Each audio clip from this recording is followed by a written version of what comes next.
Break के बाद आपका स्वागत है। व्यवहार राजेंद्र सिंह अखिल भारतीय चरखा संघ, नागरिक प्रचारिणी सभा, हरिजन सेवक संघ, नागरिक सहकारी बैंक, भूदान यज्ञ मंडल, हिंदी साहित्य सम्मेलन, सर्वोदय व्यास, कायस्थ महासभा, चित्रगुप्त सभा जैसी अनेकों संस्थाओं के अध्यक्ष और उपाध्यक्ष भी रहे। उन्होंने अमेरिका के शिकागो में आयोजित विश्व सर्वधर्म सम्मेलन में भारत का प्रतिनिधित्व किया, जहां उन्होंने सर्वधर्म सभा में हिंदी में ही भाषण दिया, जिसकी जमकर तारीफ। जबलपुर में एक नामी परिवार है व्यवहार परिवार, जिस परिवार का नाम इतिहास में जाना जाएगा क्योंकि इन्होंने भारत के संविधान को डिजाइन किया और भारत का संविधान दुनिया के अंदर सबसे खूबसूरत कॉन्स्टिट्यूशन बन गया। तो उस व्यवहार परिवार से आपको हम बात कराते हैं जबलपुर के बारे में। हम जबलपुर के इतिहास की बात जब भी करते हैं तो उसमें व्यवहार डायनेस्टी, व्यवहार वंश एक बहुत इम्पोर्टेंट रोल पिछले 1000 साल से प्ले करता रहा है जबलपुर के डेवलपमेंट में और जबलपुर के जैसे जबलपुर ग्रो हुआ है। सबसे पहले जबलपुर में कलचुरी शासनकाल था और उसमें उस वक्त जो सबसे फेमस रूलर हुआ करते थे वो थे युवराज देव और उनकी वाइफ नोहला देवी, रानी नोहला देवी। और वहाँ उनके महामात्य जो थे वो हमारे पूर्वज थे गोलोक सिंह, और उनका परिचय इस तरह से है कि जो भेड़ाघाट में 64 योगिनी टेम्पल बना हुआ है, मंदिर बना है, वो उनकी देखरेख में, उनके निर्देश में बना था। आगे की पीढ़ियों में कलचुरी वंश के बाद गोंडवाना काल आया और उस वक्त भी हमारे पूर्वज जो थे वो महामात्य रहे हैं। रानी दुर्गावती के जो महामात्य थे दीवान आधार सिंह, वो हम लोग उन्हीं के वंशज हैं। व्यवहार वंश जो है तभी से चला आ रहा है। गोंडवाना काल का अंत हुआ 1764 से 1774 के बीच में, और उस वक्त महाराजा निज़ाम शाह जो थे वो रूलर थे, और उस वक्त जो गोंडवाना साम्राज्य है वो डिसइंटीग्रेट हुआ और जबलपुर की जागीर जो थी उसके जागीरदार उन्होंने घोषित कर दिया व्यवहार केहरी सिंह को। तो वहाँ से लगातार हम लोगों का वंश है वो चला आ रहा है और समाज सेवा, राष्ट्र सेवा में और इस क्षेत्र के विकास में विशेष योगदान व्यवहार डायनेस्टी, व्यवहार वंश का रहा है। रिसेंट अगर हम बात करें 1857 का जो युद्ध था, जो प्रथम स्वतंत्रता संग्राम था, उसमें बढ़ चढ़ के हमारे परिवार ने हिस्सा लिया और यही कारण था कि हम लोगों की जितनी भी एस्टेट थी वो अंग्रेज़ों ने छीन ली थी, तो काफ़ी कम हो गई थी उस वक्त एस्टेट। अदरवाइज़ दीवान आधार सिंह, रानी दुर्गावती के जो महामात्य थे, उन्होंने अकबर के खिलाफ युद्ध लड़ा था, तो वो एक और सर्वोच्च बलिदान उन्होंने दिया था। उनकी वीरगति को प्राप्त हुए थे अकबर से युद्ध करते करते इस क्षेत्र के लिए। 1919 में राजनीतिक जो परिवर्तन हुए हैं उसमें मॉन्टेग्यू चेम्सफोर्ड रिफॉर्म, बहुत मॉन्टफोर्ड रिफॉर्म कहलाता है, जब एक हमें अपना प्रतिनिधि चुनने का मौका मिला था और द्विसदनात्मक, जिसको हम कहते हैं बाइकार्बल हाउस ऑफ पार्लियामेंट एग्जैक्टली नहीं, लेजिस्लेटिव इंपीरियल काउंसिल कहलाती थी तब, वाइस रॉय की। तो उस वक्त जो जबलपुर का पहला प्रतिनिधि चुन करके गया था वो थे व्यवहार रघुवीर सिन्हा। तो अगर हम आज के कंटेक्स्ट में कहें तो पहले सांसद कह सकते हैं हम, क्योंकि बाद में वो लोकसभा बना आगे जा करके, तो पहले सांसद जबलपुर के अगर कोई थे तो वो थे व्यवहार रघुवीर सिंह, जो कि 1919-1920 के दौरान पहली बार चुने गए थे। तो यहाँ से सफ़र शुरू होता है मॉडर्न टाइम्स में। और उनके बेटे जो थे व्यवहार राजेंद्र सिंह, जो मेरे ग्रैंडफादर थे, वो बहुत फेमस राइटर थे। उन्होंने 100 से अधिक पुस्तकों की रचना की, जिसमें से 20 से 30 के करीब पब्लिश भी हुई थी। स्वतंत्रता सेनानी थे, महात्मा गांधी के सहयोगी थे, साथी थे, कई बार जेल गए स्वतंत्रता संग्राम में।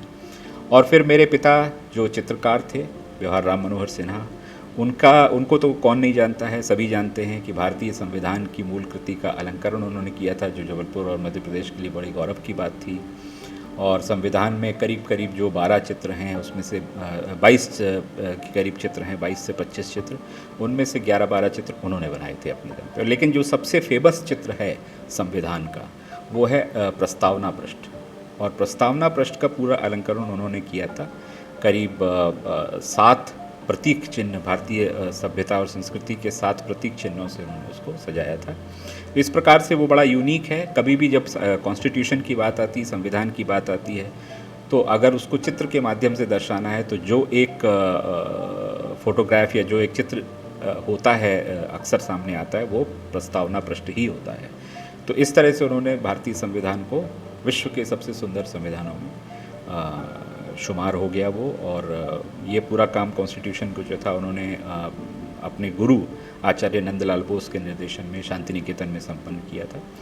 तो इस प्रकार से ब्योहार वंश का जो कंट्रीब्यूशन है जबलपुर और महाकौशल या मध्य प्रदेश, वर्तमान मध्य प्रदेश के उसमें, वो काफ़ी बड़ा है और इसको फर्दर रिसर्च और शोध करने की इसमें आवश्यकता है। रघुवीर यादव जबलपुर के निवासी हैं और उन्होंने राष्ट्रीय नाट्य विद्यालय दिल्ली से डिग्री प्राप्त की। मुंगेरी लाल के हसीन सपनों में मुंगेरी लाल की भूमिका निभाई थी। फिल्म लगान, मेसी साहब, वाटर, सलाम मुंबई आदि। इनका एक गाना जो काफी मशहूर हुआ वह है महंगाई डायन खाए जाते। यह प्रथम भारतीय नायक है जिन्हें silver peacock best actor award मिला। आदेश श्रीवास्तव संगीतकार और भारतीय संगीत के गायक थे। अपने कैरियर के दौरान उन्होंने हिंदी फिल्मों के लिए पार्श्व संगीत को मिलाकर 100 से अधिक फिल्मों में संगीत दिया। 51 इयर्स होने के एक दिन बाद वो कैंसर की वजह से हमारे बीच नहीं रहे। भनोत परिवार जबलपुर का एक और प्रतिष्ठित परिवार है जिनका वर्षों से जबलपुर से वास्ता रहा है और जबलपुर के डेवलपमेंट में आपका बहुत मेजर रोल रहा है। तरुण भनोत एक राजनेता हैं जो मध्य प्रदेश के पूर्व वित्त मंत्री रहे हैं। वो भारतीय राष्ट्रीय कांग्रेस के सदस्य हैं। तरुण भनोत जबलपुर पश्चिमी निर्वाचन क्षेत्र से 2013 में मध्य प्रदेश विधानसभा के सदस्य बने और 2018 में फिर से चुने गए। मुख्यमंत्री कमलनाथ की सरकार द्वारा विधानसभा में अपना बहुमत खो देने के बाद उन्होंने वित्त मंत्री पद से इस्तीफा दे दिया। अर्जुन रामपाल एक भारतीय अभिनेता हैं जो अधिकतर बॉलीवुड की फिल्मों में कार्य करते हैं। साथ ही वे एक मॉडल हैं। उनकी पहली फिल्म मोक्ष 2001 में प्रदर्शित हुई जिसे अशोक मेहता ने निर्देशित किया था। यह फिल्म उनकी दूसरी फिल्म प्यार, इश्क और मोहब्बत के बाद जारी की गई थी जिसमें उन्होंने सुनील शेट्टी और आफताब शिवदसानी के साथ काम किया था। हालांकि दोनों फिल्मों ने बॉक्स ऑफिस पर अच्छा प्रदर्शन नहीं दिखाया, पर आलोचकों ने दोनों ही फिल्मों में उनके अभिनय की सराहना की। 2002 में उन्होंने अंतर्राष्ट्रीय भारतीय फिल्म अकादमी से फैंस ऑफ द ईयर पुरस्कार जीता।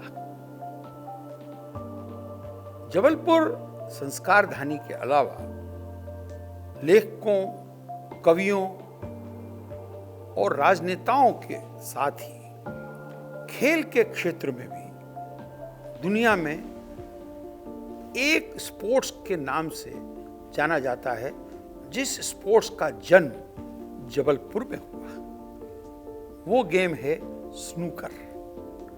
स्नूकर का जन्म, आविष्कार, उस खेल की शुरुआत जबलपुर में हुई।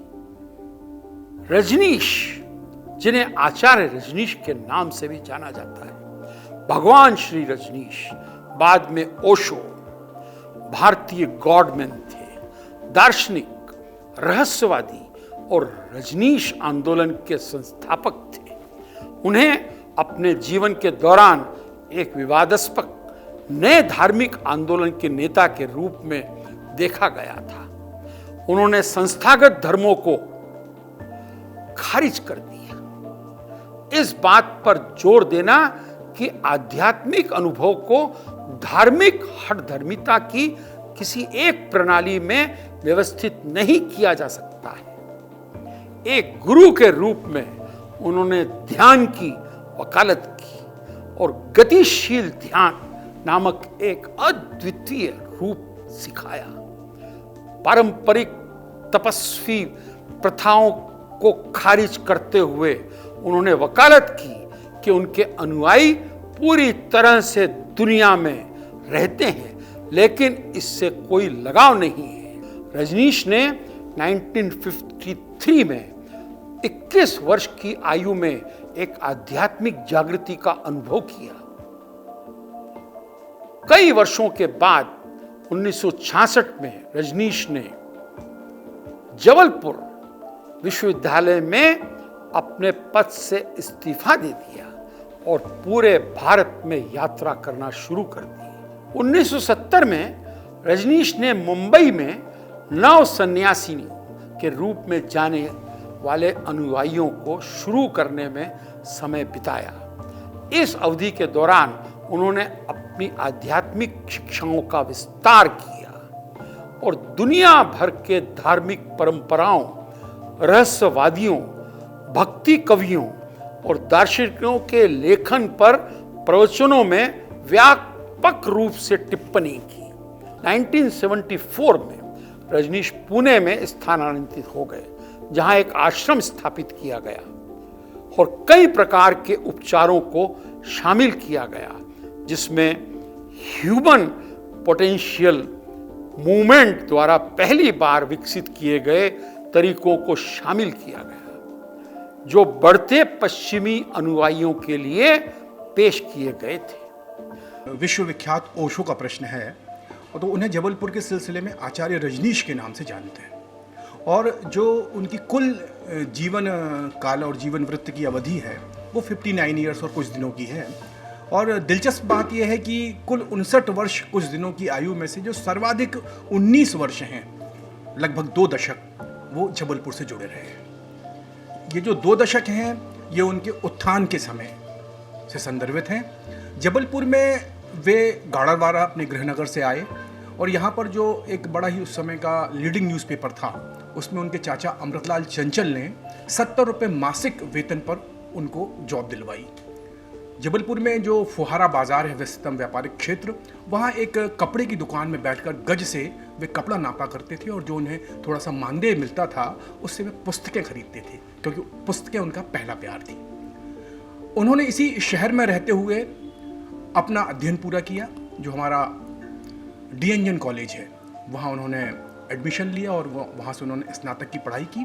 पढ़ाई अधूरी रह गई क्योंकि जो उस समय प्रख्यात गांधीवादी भगवत शरण अधौलिया थे उनसे तर्क को लेकर के उनकी बहस हो जाया करती थी। मसलन वे कहते थे कि जो स्त्रियों के दांत होते हैं वो पुरुषों की अपेक्षा कम होते थे। आचार्य रजनीश बहुत ही लॉजिकल थे। उन्होंने कहा कि कभी आपने मुंह में हाथ डालकर देखा, गिना, दोनों के दांत बराबर होते हैं। एक छोटा सा उदाहरण, भगवत शरण अधौलिया ने कहा कि या तो ये बालक यहाँ पढ़ेगा या मैं इस्तीफा दे दूंगा। अंततः प्रबंधन ने निर्णय लिया कि भाई आप घर से पढ़ो और वर्क फ्रॉम होम जैसा, और हम आपको बाकायदे डिग्री दे देंगे। फिर वहाँ से उन्होंने अपना एडमिशन वापस लिया और जो हमारा सिटी कॉलेज है वहाँ से उनकी पढ़ाई पूरी हुई।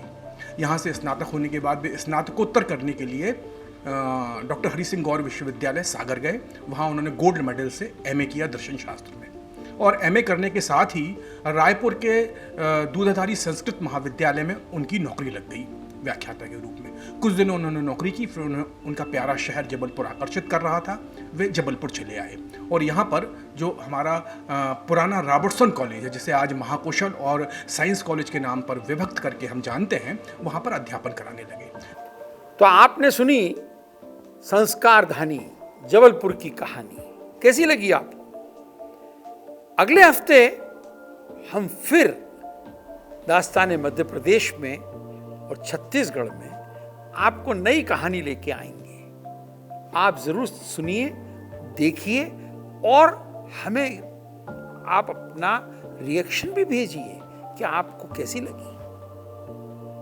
तब तक के लिए धन्यवाद, नमस्कार।